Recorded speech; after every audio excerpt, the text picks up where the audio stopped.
こんにちは、ゆっくりレ夢ムです。ゆっくりマリサだぜ。今回は、20世紀最大の海難事故として有名な、タイタニック号沈没事故について解説するぜ。このチャンネルではできる限り、3D の再現 VTR を使って、当時の状況をわかりやすくお伝えしています。ゆっくりしていってね。とうとうやるのねタイタニック。あの映画大好きなのよ私。パニックの状況で、自分を優先する人、家族を思う人、職務を全うする人、ただ状況に流される人、ほんと一人一人が丁寧に描かれてると思うわ。あと映像の迫力、すごく怖いんだけど、綺麗なのよね。今でも見とれちゃうわ。映画かよ、と言いたいところだが、あの映画は史実をかなり忠実に再現してるんだよな。エンタメとしてもドキュメンタリーとしても完成度が高い作品と言える。この動画では映画で触れられなかった船の構造的な話や、当時の時代背景、事故後の責任追及、果ては沈没に関する陰謀論など、より詳しく解説していくぜ。頼むわね。事故が起こったのは1912年。20世紀初頭だ。この頃はヨーロッパ、北米間の貿易が盛んで、人員、物資が船で頻繁に行き交っていた。造船技術は成熟しており、大西洋を安全に横断できるのは当たり前で、スピード競争が激化していた時代だ。最速で横断した船にはブルーリボン賞が、複数の海運会社の合同で贈られていた。そのブルーリボンをマストに掲げて運航するのが当時の最大の栄誉だった。どれぐらい早かったの？当時の最速記録は片道約4日間だ。蒸気タービンを備え、時速約48キロ出ていた。結構早いわね。この頃、航空機はまだできてないんだっけ？まだまだだ。ライト兄弟の飛行機発明が1903年。大西洋無着陸横断が初めて達成されたのは1927年のことだ。商用的な就航に至っては開始は1958年になってからだ。世はまさに大航海時代だったのね。そんな中で製造されたのがタイタニックだ。この船は当時の一番の注目だった速さに重点を置いておらず、絢爛豪華さを売りにした船だった。ゆとりある客室にレストラン、カフェ、プール、サウナ、ジムなど、何でもござれの豪華な施設を備えており、全長269メートル、46,000トンは当時としては世界最大だった。今の乗り物と比べても遜色ない大きさね。当時はすごい衝撃だったんでしょうね。ああ。ただし当時話題になっていたのは姉妹船の方だな。どういうこと？タイタニックじゃないの？映画ではタイタニックが唯一最高の船かのように説明されていたが、実際には同一思想の船はタイタニックを入れて3艘あった。話題になっていたのはタイタニックの1年前に就航したオリンピック号だ。タイタニックは後発のためそれほど話題にならず、有名になったのは事故がきっかけだ。まあ後発ゆえに、オリンピックの改善点を踏まえてさらに豪華に建造されており、世界最大はタイタニックで間違いはないぜ。なお売りは単に世界最大の豪華客船というだけじゃない。安全性も世界最高クラスを謳っていた。船内は16の区画に分けられており、各壁で隔離することができた。各壁はすべて電動で、一部はブリッジからの遠隔で開閉することができた。そして16区画のうちの2区画、船首部については4区画が浸水しても沈没しない、強固な構造になっていた。1912年でしょ？信じられないハイテクさね。そして1912年4月10日12時、タイタニックはイギリスのサウサンプトン港を出発した。目的地はアメリカのニューヨークだ。6日間の船旅を予定していた。船長はエドワード・スミス。大型船の経験が豊富で、タイタニックとほぼ同一設計のオリンピック号もスミスが船長をしていた。船長はこれ以上なく適任ね。搭乗したのは乗客1316名、クルー908名の計2224名だ。うちハネムーンのカップルも26組いたという。そして出航直後にすでに3つもトラブルが発生していた。もう？一つ目は石炭火災だ。タイタニックの蒸気エンジンは石炭の熱で水を沸騰させ、水蒸気でピストンを稼働させる原理だ。そのためタイタニックには数百トンもの石炭が積まれていたが、出航前に一部が自然発火を起こしていた。出航時点でも消火に至っておらず、タイタニックはなんと火事を起こしながら出航した。出航していいの？ありえないんですけど。次行くぞ。出航時、他の船と衝突寸前のところまで行った。タイタニックの水流に巻き込まれ、港に係留されていたシティオブニューヨークが引っ張られたんだ。係留具は伸びきって壊れ、シティオブニューヨークはどんどんタイタニックに向かっていった。だが、スミス船長の的確な操舵指示によって衝突は回避されたそうだ。危ないところだったわね。でも結果的にはここでぶつかってた方がまだ犠牲者は少なかったわけだから、複雑だわ。出航時のトラブルは次が最後だ。出航直前の人事異動で乗員予定のクルーが急遽下船することになった。そのクルーが一つしかない双眼鏡の保管場所を誰にも伝えなかったため、タイタニックは航海中、目視での監視を強いられることになった。それ、ズバリ沈没の原因じゃないの？いや、双眼鏡があっても氷山の早期発見は難しかったようだ。詳しくは口述する。出航時こそトラブルはあったものの、以降3日目までの航海は全く問題なかった。そして運命の1912年4月14日を迎えた。この日に航行する予定の海域は流氷が多く、他の船から頻繁に流氷の情報が無線で送られてきていた。スミス船長は流氷を十分警戒しており、18キロも南を通るルートに航路を変更していた。ただしこの時期の流氷はよくあることだったため、情報は全てのクルーに共有されてはいなかった。また、船の通信はマルコーニ国際海洋通信会社の社員が行っており、受信した情報はクルーに伝えられることなく握りつぶされることもあったようだ。無線の通信士は普通の船員と会社が違うってこと？なんで情報をちゃんと伝えてくれないの？この時代、船の通信士の主な役割は、乗客が陸の人間と電報を交わし合うためのオペレータ業務だ。流氷の警告を船員に伝えるのはおまけの業務だった。そして夜になった。その日は月明かりがなく、障害物の発見は星の光とタイタニック自身の室内灯が頼りだった。航路を南寄りに変えたものの、速度はあまり落としておらず、最高速の時速44キロに近い、時速40キロで巡航していた。なんでそんなに飛ばしてるの？大丈夫なの？前述の通り、スピードが最重要視されていた。定期便に遅延は許されなかったんだ。また、流氷に対して船が圧倒的に頑丈であるため、衝突しても大事故にはならないだろうと信じられていた。これはタイタニックに限った話ではない。流氷程度でいちいち減速しないというのが、当時の標準的な航行方針だった。4月15日23時にも貨物船カリフォルニアンから流氷の警告があったが、電報を送受信している間の無線通信だったため、雑音が多く、無視されてしまった。当時ニューファンドランド沖を航行していた。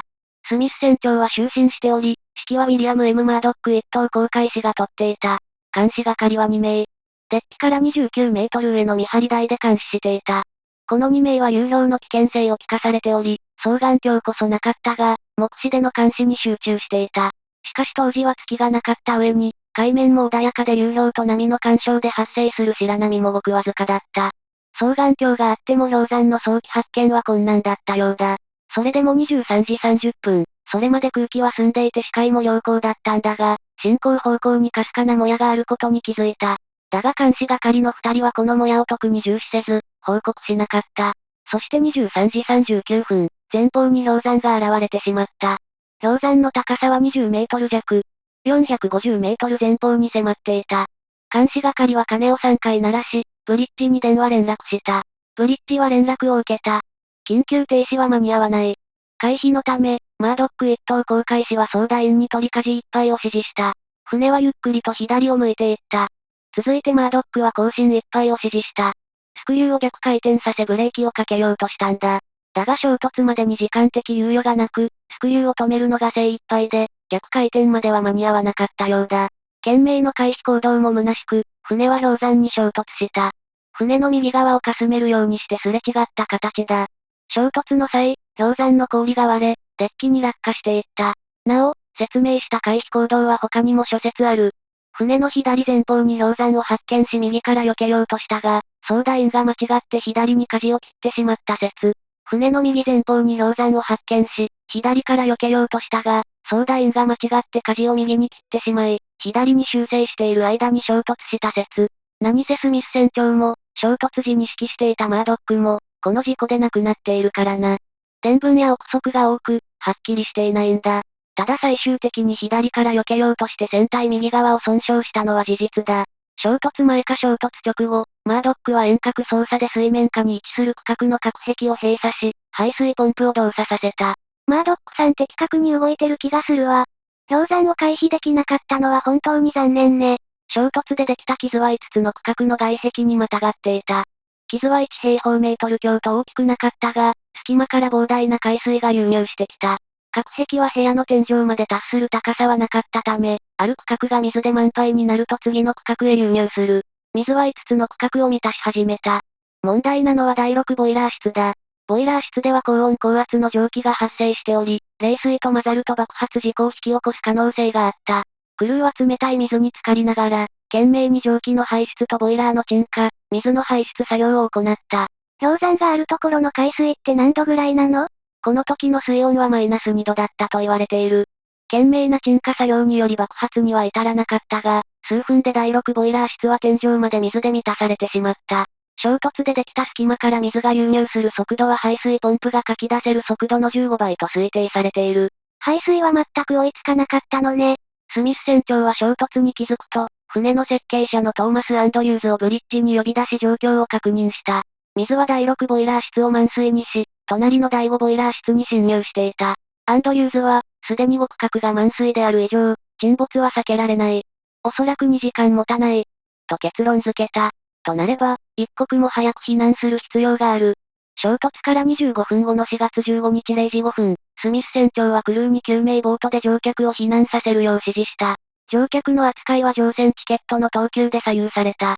一等客室はクルー一人でせいぜい数室を担当していたため、着替えの手伝いやデッキまでの案内など丁寧に対応した。三等客室に至ってはそうはいかない。客室のドアを開け、救命胴衣を着用、デッキ集合と叫んで、次の部屋に行く他はなかった。0時15分頃、乗客は次々とデッキに上がってきた。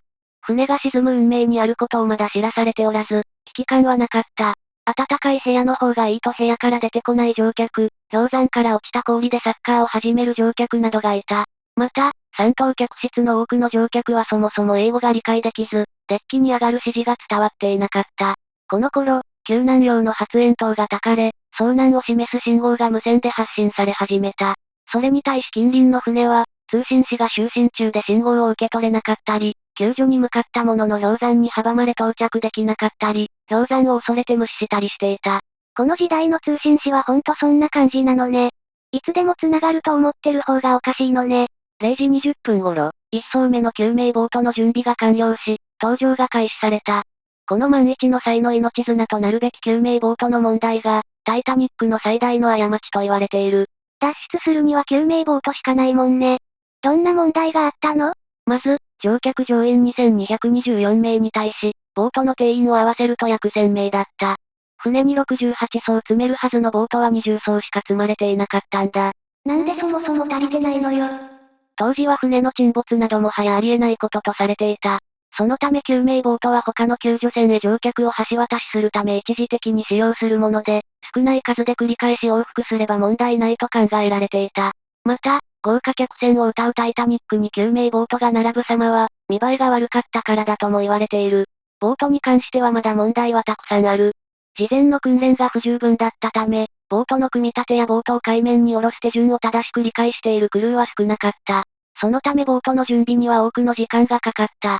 船に上限数のボートが積まれていても、沈没までに全員を乗せることはできなかっただろうと言われている。また、ボートはボートデッキで乗客を乗せてから21メートル下の海面へ下ろす順になるんだが、クルーが知識不足で、定員いっぱいを乗せてボートを下ろせるか分かっていなかった。そのためボートによっては定員68名の半数にも満たない数で乗船が打ち切られ、出船していった。当然、乗って、下ろして、までができる最大人数が定員でしょ？何やってんのよ。なお、ボートへの乗り込みは女性、子供が優先された。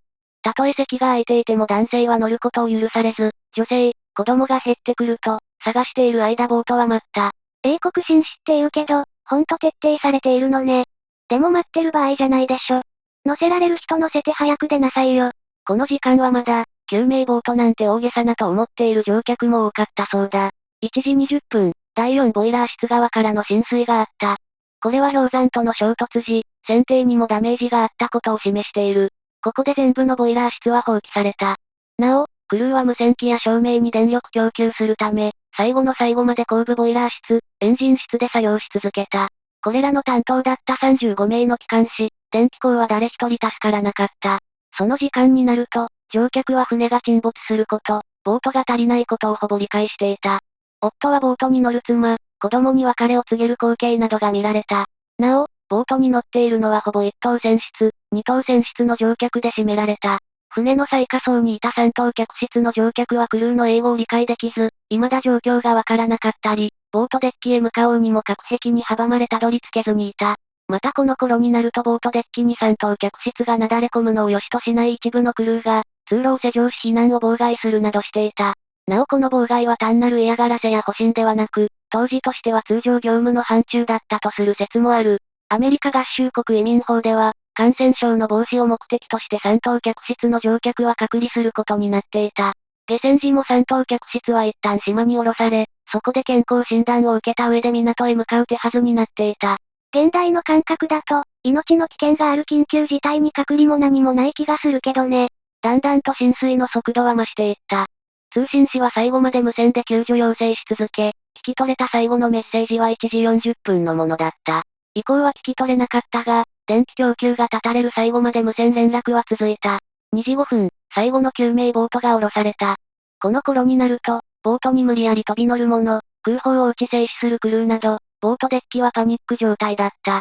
船首は完全に水中に沈み、最上部のボートデッキも浸水が始まっていた。タイタニックが抱えていた2つの音楽楽団は、この時間に初めて楽団交えての演奏を行った。スミス船長はもちろん避難しておらず、各クルーに職務放棄し自身の命を守るよう伝えて回っていた。2時10分頃、デッキの窓からの浸水が始まり、タイタニックは急速に船の傾きを大きくしていった。まだ残っていた2艇のボートは、準備していたクルーもろとも水に飲まれてしまった。衝突時に指揮していたマードックはここで亡くなった。浸水を免れていたわずかなスペースは人が殺到し、自ら海面に飛び込む者が多くいた。船の傾きが大きくなると、煙突がいよいよ自重で崩れた。ボートは巻き込まれなかったが、海に飛び込んでいた数人を巻き添えにした。煙突の着水でできた大波は救命ボートを46メートルも遠くへ押し流したという。船首の沈没とは反対に、船尾は空中に浮き上がった。間もなく船は自重で2つにへし折れ、船尾は海面へ叩きつけられた。なんとか動作していた電気系統もここで停止した。着水後、残った船尾も折れた前方部を下にして沈没した。2時20分、タイタニックは完全にその姿を消した。氷山に衝突してから2時間40分後だった。衝突が少しでも浅かったら、ボートの扱いが適切だったら、もう少し速度を落として航行してたら、色々思っちゃうわね。なおスミス船長はどうやら最後までブリッジに残り、船と運命を共にしたようだ。沈没後、多くの人が海に投げ出された。水温はマイナス2度。入水後、心臓発作で即死した人もいるとされている。ほとんどの救命ボートの乗客は、ボートの転覆を恐れて助けに行かなかった。最初は救助を求める声がそこかしこで聞こえていたが、20分もするとほぼ声はなくなった。救助が来るまで、ボートの乗客も無事ではなかった。組み立てが悪く一部が浸水していたボートでは、足が水に浸かっており、多くの乗客が低体温症で亡くなった。また朝方になると海が荒れ始め、バランスを取るのに必死だった。波をかぶって低体温症になった乗客、体力が限界に来て海に落ちた乗客などがいた。その状態で、いつ来るかもわからない救助を待っていたのね。ボートに乗れた人も地獄だったのね。救助に駆けつけたのはカルパチア号だ。救助要請を1時20分に受けた時、タイタニックから93キロ離れた位置にいた。到着まで4時間はかかると思われたが、エンジンを破損するリスクをものともせず最高速以上の速度で航行し、3時間弱かけて朝4時には到着した。生存者はカルパチア号に乗り移ったがはしごを登る体力がない者も多く、全員が移り切る頃には9時になっていた。沈没から3日後の4月18日の夕刻にカルパチアはニューヨーク港に到着した。港には事故を聞いていた親族や関係者を含む4万人が詰めかけていた。嘆き悲しむ者、運航会社であるホワイトスターラインの関係者に詰め寄る者などがいた。生存者は710名。犠牲者は1514名の大事故となった。追って4月19日以降、事故の調査が開始された。原因として数度にわたる氷山の渓谷に対する応対の甘さ、ボートの数、高速度での航行が挙げられた。また、救難信号を見て駆けつけなかった船は強く糾弾された。ホワイトスターライン社は犠牲者に多額の賠償金を払うこととなったが、過失までは認定されなかった。根本的な原因はあくまで氷山という自然であって、不可抗力であると結論付けられたんだ。ただしこの事故をきっかけに、ボートの数や訓練義務などを規定した海上における人命の安全のための国際条約が発行された。以降、海難事故としては1987年、衝突後の大火災で4000人以上の被害者が出たドニャパス号の事故まではタイタニック以上の事故は起こらなかった。なおタイタニックに関する有名な陰謀論として、オリンピック号すり替え説を紹介しておこう。すり替え？タイタニックより1年早く就航した、ほぼ同一仕様のオリンピックだが、航行中に2度の大きな事故を起こしており、ダメージは大きく、廃線間近とも言われていたんだ。タイタニック事故では多額の保険金が支払われているんだが、保険金目的でボロボロのオリンピックをタイタニックに見せかけ、沈ませたのでは、との噂がある。証拠として、有力者が多数、乗船直前にキャンセルしていたこと、船体が折れるには事前の事故で強度的に弱っていないと不可能だったらしいこと。あとはタイタニック出発前に撮られた写真の窓の数がオリンピックの方と合致するらしいこと、当時ホワイトスターライン社の経営状況が悪かったこと、などがある。でも結局賠償金で赤字だったんでしょ。お金目的なら失敗してるわよ。ああ。それに船が入れ替わったらさすがに船員は気づくだろう。全員を口封じするのは不可能、という見方が強いようだ。2009年には最後の生存者が亡くなった。まだ海中で原型を留めているタイタニックも2100年頃には腐敗でバラバラになる予定だ。なんか寂しいわね。というか100年以上も前の歴史の遺物が現代でも海中にあるっていうのが逆にロマンあるわ。それに、タイタニックには会えそうだぜ。なんと中国のテーマパークで内外装を完全再現したタイタニックを陸地に建造中なんだ。ここはホテルとして利用される予定だ。当時を再現した料理やサービスが提供され、テーマパーク内にはタイタニックの博物館も建造予定だ。うわぁそれめっちゃ行きたいわ。以上、今回はタイタニック号沈没事故について紹介させてもらったぜ。最後まで、ご視聴ありがとうございました。これからも世界の大事件を 3D の再現 VTR 付きで解説していくので、よかったらチャンネル登録と高評価をお願いいたします。また見てね。